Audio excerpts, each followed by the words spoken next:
lever. Parce qu'aujourd'hui, on va voyager au-delà de la France. Et quoi de mieux qu'un petit vlog pour commencer les vacances? Parce qu'aujourd'hui, on va visiter celle qui est considérée comme la capitale de l'Europe.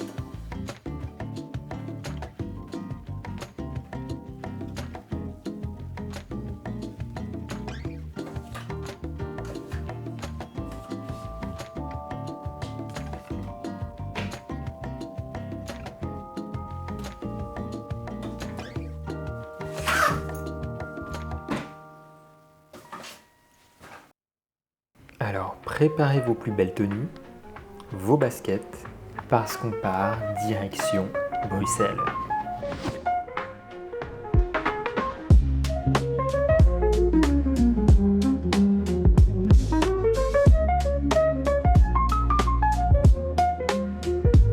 Bienvenue à Bruxelles, la capitale de la Belgique et aussi le cœur de l'Europe. Avec son histoire riche et son ambiance cosmopolite, cette ville est un véritable mélange de cultures avec un patrimoine historique remarquable. Mais c'est aussi une ville gourmande, impossible de repartir sans avoir goûté aux célèbres gaufres belges, aux frites croustillantes, au chocolat artisanal ou encore à une bière brassée localement. Elle est aussi considérée comme la capitale de la BD. En vous promenant dans les rues, vous découvrirez de nombreuses fresques représentant Tintin, les Schtroumpfs ou encore Lucky Luke. Enfin, Bruxelles séduit par son atmosphère chaleureuse, ses quartiers animés, ses marchés, ses parcs et son architecture qui mélange harmonieusement bâtiments historiques et constructions modernes.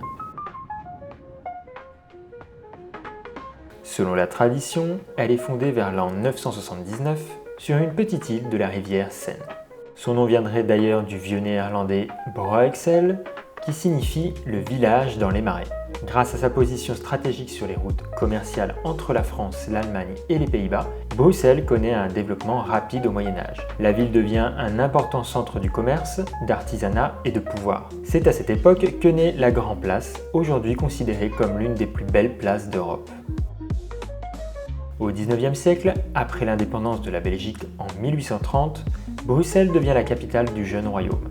La ville se modernise rapidement avec la construction de grands boulevards, de monuments emblématiques et de nombreux bâtiments publics. Aujourd'hui, Bruxelles est bien plus que la capitale de la Belgique. Elle est aussi le siège de nombreuses institutions européennes et accueille des habitants venus des 4 coins du monde. Entre patrimoine médiéval, architecture majestueuse et rôle politique international, Bruxelles est une ville où chaque rue raconte une partie de l'histoire de l'Europe.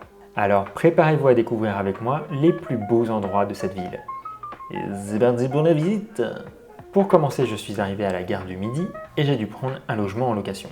Le Airbnb que j'ai pris se trouve dans le quartier Louise, pas loin du quartier des Marolles, cœur populaire de Bruxelles, avec un centre historique du commerce, une ambiance de grand village qui attire de plus en plus de commerces de bouche de qualité. Ça y est, je suis à Bruxelles. Ça a pris moins de 4 heures de train, 3h40 je crois. Et après on est arrivé à la gare et par contre, pour sortir de la gare c'était le bordel. Vu que je connaissais pas la gare, personne ne savait où il fallait sortir. Donc j'ai mis bien 15-20 minutes à sortir de la gare. Ah oui, je viens d'arriver dans le Airbnb et il y a le détecteur incendie qui bip toutes les 2 minutes. Je sais pas comment je vais dormir avec ça. Effectivement, je viens d'arriver dans le Airbnb, donc ça va être très rapide comme visite. Voilà la pièce, la seule pièce de vie, qui est en fait la chambre, la salle à manger. Après, c'est plutôt propre. Tu vas te taire, oui. Avec un petit canapé, de quoi ranger ses affaires ici. Tadam! Ici, on a l'entrée avec la cuisine, qui est tout équipée. En tout cas, il y a un micro-ondes. Le frigo, je sais pas où il est par contre. Eh ben, il est là! Ici, on a de quoi mettre ses chaussures. Ah, j'ai pas vu, il y a du chocolat au lait. Ah. Et ici, la salle de bain. Enfin, salle de douche, du moins. Salut. Il y a une bestiole là-dedans? Non, ça va. Eh ben, ce Airbnb m'a l'air pas trop mal. De toute façon, je vais que dormir ici. Je vais pas faire grand-chose. Donc, c'est pour ça que j'ai pris un petit appartement. Donc là, j'ai acheté mon sandwich. Voilà, c'est juste là. Un vrai sandwich bien français, parce que je l'ai acheté en France, du coup. Jambon beurre. Et après avoir mangé ça, je vais partir directement découvrir la ville. Alors vu qu'il est déjà 13h, je crois, donc aujourd'hui je vais surtout visiter le quartier, découvrir un peu. Je vais juste marcher, découvrir des trucs. Je pense que je vais prendre beaucoup de photos aussi. En revanche, pour vous, ça sera l'occasion de découvrir un petit peu la ville de Belgique. La ville de Bruxelles. Donc je vous laisse avec la voix off. En me baladant, je découvre une architecture très éclectique et beaucoup moins monochrome que ce qu'on peut trouver en France. On a aussi beaucoup de petits camions jaunes qui vendent des gaufres. Et croyez-moi que c'est pas l'envie qui m'en manque. Et le quartier est assez calme. Je sais pas si c'est parce que c'est les vacances, mais il n'y a pas beaucoup de monde. Et donc c'est très agréable. Et en avançant plus loin dans le quartier, je découvre l'église Notre-Dame du Sablon. L'église Notre-Dame du Sablon est un joyau de l'art gothique au centre de Bruxelles, dans le quartier historique du Sablon, réputé pour ses antiquaires, ses bijoutiers et ses chocolatiers.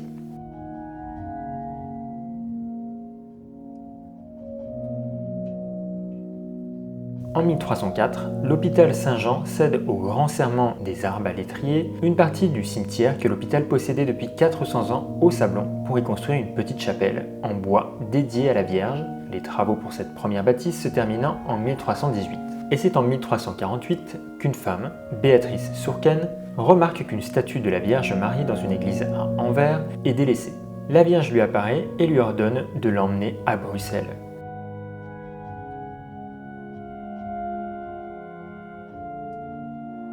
Elle l'embarque sur une nef qui est poussée mystérieusement sur l'Escaut et la Seine sans voile déployé.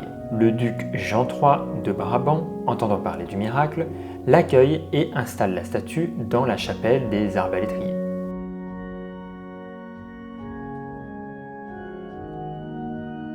La renommée de la statuette attira les dévots et grâce aux offrandes qui affluaient, les arbalétriers purent construire un nouveau sanctuaire au XVe siècle.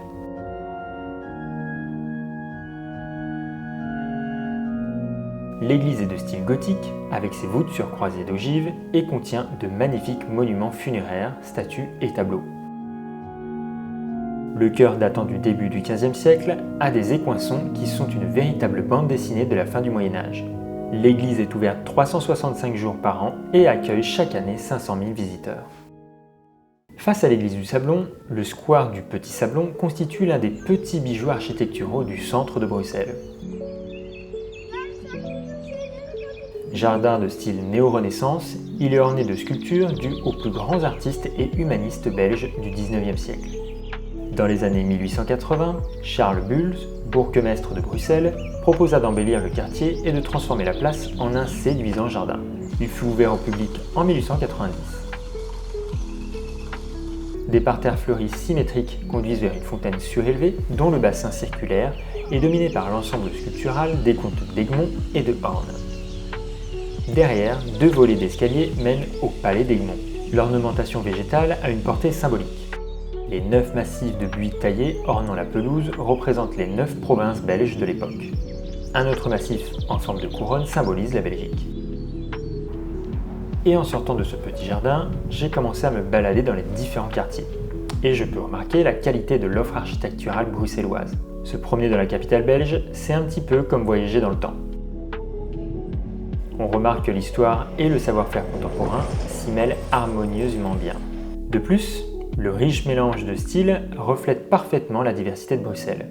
Architecture médiévale, en passant par le gothique, l'art nouveau et l'art déco, le brutalisme ou le contemporain, je vous conseille de venir à Bruxelles avec de bonnes chaussures de marche. En effet, c'est le meilleur moyen de découvrir la ville.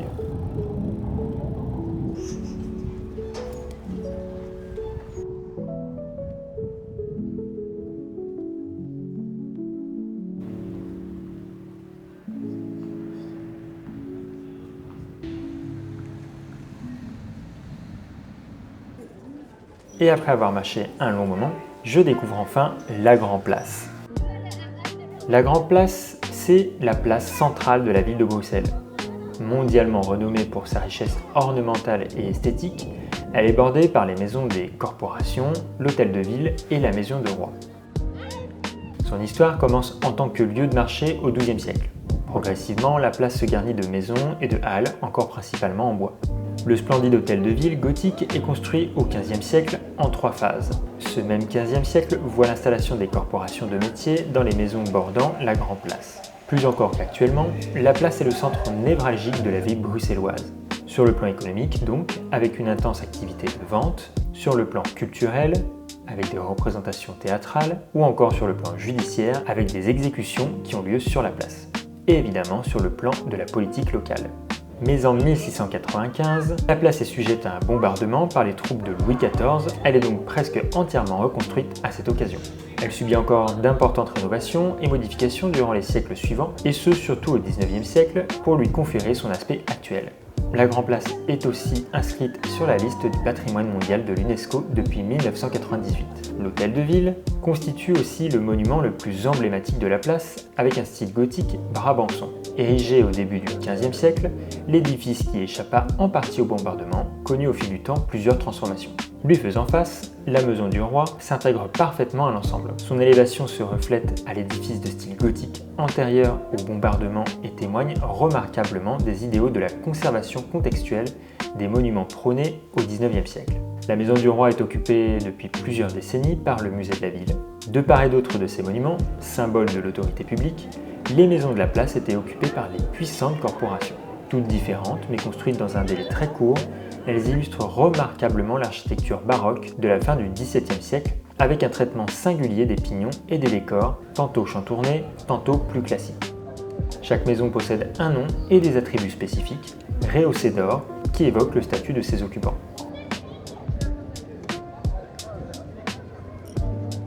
Il est aussi intéressant de noter qu'il s'agit d'un rare exemple de place qui n'abrite aucune église ou autre lieu de culte, ce qui souligne le caractère marchand et administratif du lieu.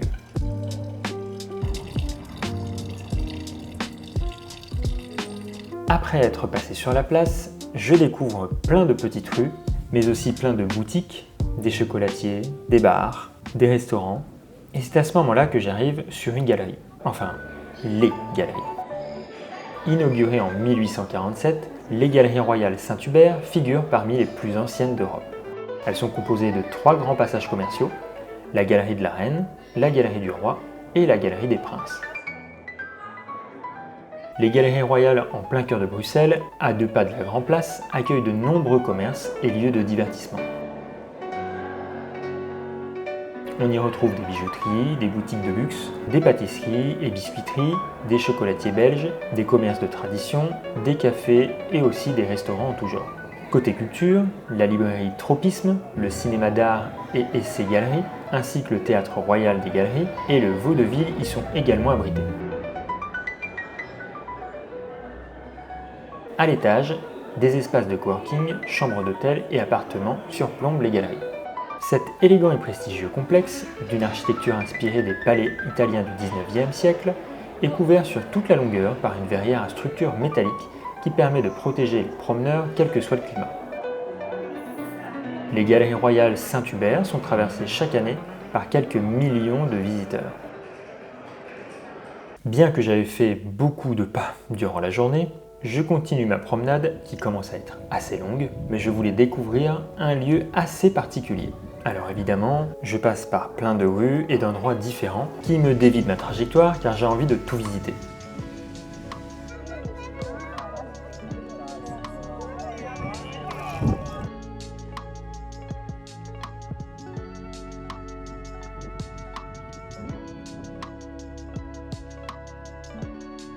Mais j'arrive enfin à l'endroit qui m'intéressait.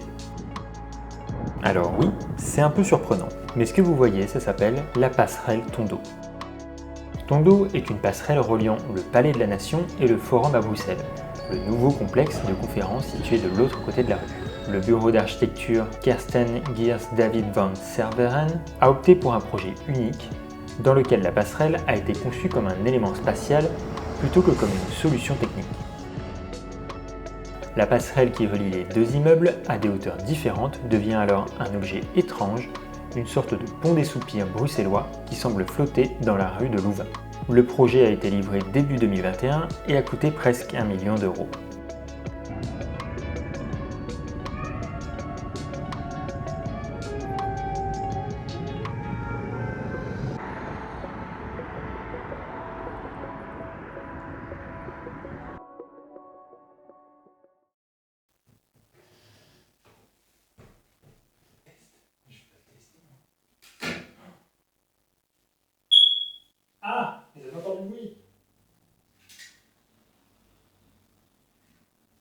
fait de bruit.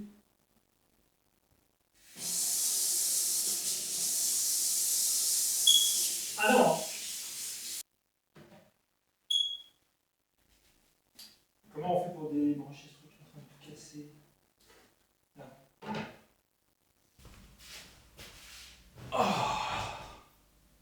Je viens tout juste de rentrer dans le Airbnb. J'ai marché toute la journée. J'ai fait 20 000 pas. Je sais même pas à quoi ça correspond en termes de kilomètres. Waouh, 14 kilomètres. Alors j'ai pas fait énormément de trucs sur ma wishlist. Mais j'ai surtout beaucoup découvert la ville de manière générale. Le quartier où j'habite. Enfin, le quartier où j'habite. Le gars veut déjà habiter ici, calme-toi. Donc j'ai découvert pas mal de choses. J'ai quand même fait 2-3 trucs que je voulais faire, comme aller sur la Grand Place, aller à l'église Notre-Dame du Sablon aussi, et j'ai aussi fait la passerelle Tondo. Ah si, j'ai fait les galeries aussi Saint-Hubert. Ça, on va dire que c'est les choses que tu fais en traversant la rue ou en allant quelque part. Parce que tous les autres trucs, c'est soit des musées, soit des hôtels particuliers. D'ailleurs, j'ai vu en me promenant dans la ville qu'il y avait l'exposition Harry Potter en ce moment. Donc j'ai pris un billet. Rien à voir avec Bruxelles, mais c'est pas grave. Du coup, j'y vais jeudi. On voit rien en fait, vous me voyez pas. Est-ce que c'est pas mieux comme ça? Donc je disais, j'y vais le jeudi 23 à midi. Et je me dis, je vais y aller à midi parce qu'il n'y aura pas trop de monde, les gens seront en train de manger. Je ne sais pas combien de temps ça va durer, sachant que de ce que j'ai compris, l'exposition est au Palais 2. Et je crois que c'est vers l'Atomium. Par contre, il faudra que j'y aille en transport en commun parce que c'est très loin de là où je suis moi. Et en transport en commun, c'est quand même 36 minutes. Sachant que là-bas, je voulais moi faire l'Atomium, mais je voulais aussi faire le musée du design. Donc faire tout ça en une journée, ça va être chaud, je pense. Et c'est 8 minutes à pied. Bon, ça va, tout est à peu près à côté. Donc jeudi, j'ai déjà full activité. Et j'ai découvert aussi un autre truc, c'est que demain, c'est la fête nationale à Bruxelles. Enfin, en Belgique. De ce que je comprends, ça va être férié. Donc demain, en fait, il n'y aura pas grand-chose d'ouvert. Parce que je voulais faire des musées, mais je suppose qu'ils seront fermés. Et sinon, demain, je fais un peu comme aujourd'hui, je me promène un peu partout dans la ville, mais le problème, c'est que ça risque d'être bondé vu que c'est la fête nationale. Bon, moi, je vais aller manger. D'ailleurs, vous êtes sur mon repas. Vous êtes sur le pot de bolognaise. Ah, et j'ai acheté des petits trucs. Regardez-moi ça comme c'est mignon. J'ai acheté des chocolats pour mes collègues. Voilà. Ceux qui regardent le vlog et qui sont mes collègues, ça c'est pour vous. Où est-ce que j'ai acheté ça déjà? Je sais même plus. C'était dans la galerie royale, la Belgique gourmande. Ça doit être ça. Et je suis allé aussi dans une friperie. J'ai acheté ce petit un polo. Je le mettrai demain peut-être. Bruxelles, je t'aime, Bruxelles, je t'aime. T'es la plus belle, oh t'es la plus belle, oh. Paris m'appelle. Je connais pas la suite de la chanson, mais c'est pas grave. Nanana, moi je ne t'oublie pas. Ouh. Bonjour. Alors je me suis bien reposé ce matin, parce que vraiment hier j'étais crevé. Et comme c'est férié aujourd'hui, je pense que ce jour-là va être un peu plus calme qu'hier. Je vais pas visiter énormément de trucs, je vais surtout me balader, encore une fois. Je pense que mercredi, jeudi, vendredi vont être les journées les plus chargées. Mais regardez, alors attendez, je vais vous foutre ailleurs. J'ai mis ma trouvaille d'hier. Bon, je sais pas si vous voyez grand chose en fait, mais j'aime bien. Et nous, on est reparti pour une nouvelle journée. Et donc la première étape, c'est ce fameux monument que tout le monde connaît à Bruxelles. J'avoue que j'avais pas très envie d'aller le voir, mais c'est quand même incontournable. Donc on va y aller. Évidemment, avant que je ne vous montre des images, essayez de deviner qu'est-ce que c'est. Allez, c'est parti.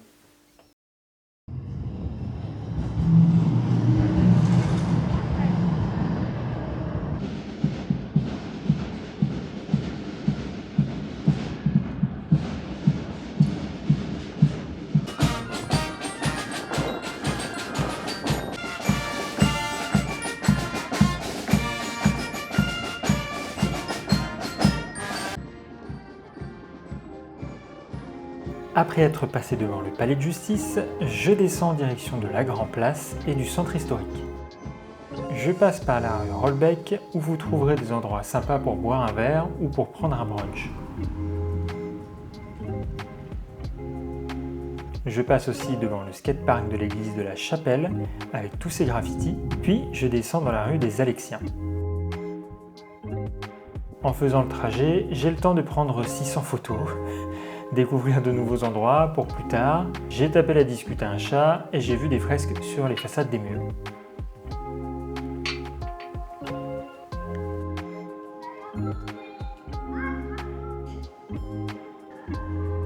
Et on est enfin arrivé devant ce fameux monument de Bruxelles, le Mannekes.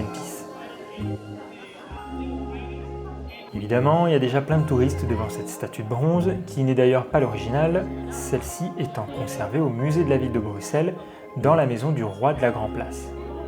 Et j'ai appris que Mannekes voulait dire le petit homme qui pisse en bruxellois. Et c'est là où tu t'embourbes dans la rue des touristes, entre les boutiques de souvenirs en tout genre, des restaurants de frites ou de gaufres, les chocolatiers, eh bien je décide d'être un vrai touriste et d'acheter une belle casquette pour me la péter à l'île. Ouais, je suis allé à Bruxelles, c'est trop cool. Mais comme je commençais à avoir faim, j'ai décidé de retourner sur mes pas et de me poser pour bruncher chez Crème. C'est très bon et copieux et comme d'habitude, j'ai eu les yeux plus gros que le ventre. Je vous mets évidemment en description tous les lieux que j'ai parcourus ou visités pendant mon séjour. Après avoir mangé, on est reparti pour une expédition, car je voulais aller dans une station de métro un peu particulière et j'ai décidé de tout faire à pied. Alors accrochez-vous car il y a 1 heure de trajet. Mais ce qui est super quand on fait tout à pied, c'est que tu fais plein de découvertes. J'ai pu visiter l'église Notre-Dame du Bon Secours qui date du XVIIe siècle avec une architecture originale qui ne suit pas les canons de son époque car elle s'inspire des églises italiennes contemporaines. Puis j'ai pu faire quelques friperies et passer sur de grandes rues piétonnes pour arriver devant un énorme bâtiment qui était en fait le Palais de la Bourse de Bruxelles, mêlant les styles néo-renaissance et Second Empire, construit entre 1868 et 1873 par l'architecte Léon Suy.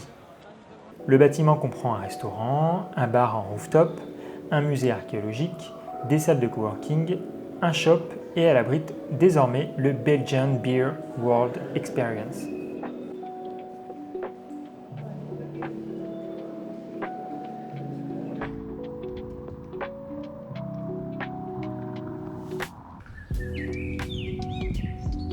En marchant plusieurs minutes, j'arrive sur le quai des Péniches.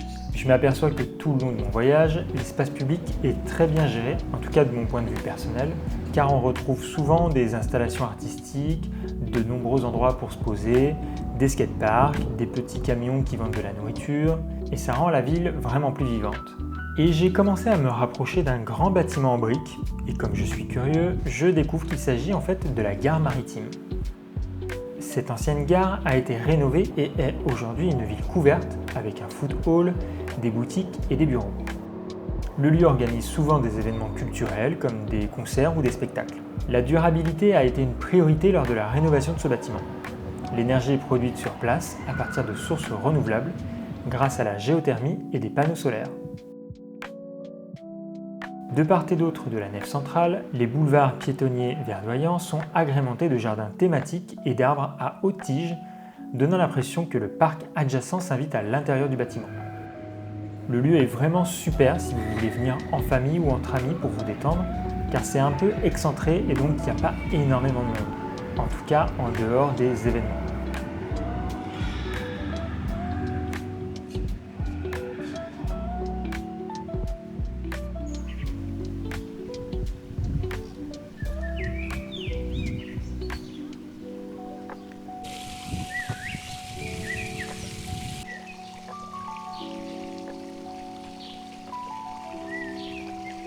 Après avoir fait cette découverte, je vais dans le parc Tour et Taxi, car c'est le dernier lieu qui me permettra d'arriver à la station de métro dont je vous parlais tout à l'heure. Et j'ai finalement passé 2 heures au lieu d'1 pour arriver à mon objectif. J'ai vraiment perdu 1 heure à m'arrêter pour découvrir de nouveaux endroits. Et donc nous voici enfin à la fameuse station de métro Pas de nuit, située entre l'arrêt Belgica et Kokstei. Avec son architecture unique, composée de lignes ovales, de cercles et de cônes en acier inoxydable peints en orange, Elle est devenue un véritable paradis pour les amateurs de photographie urbaine. Cette teinte orange, associée au blanc, se trouve également sur les mosaïques qui habillent les parois face au quai.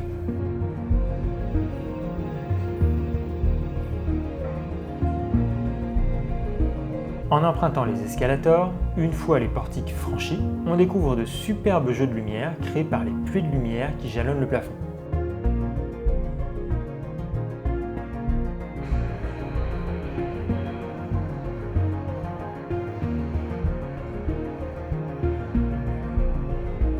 L'ensemble de la station crée une atmosphère un peu rétro-futuriste.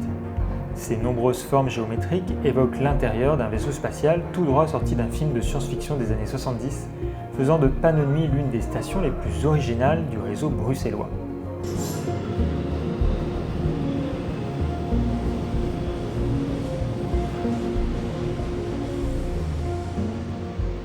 Et en voulant rentrer, j'ai voulu passer par le parc du Cinquantenaire et...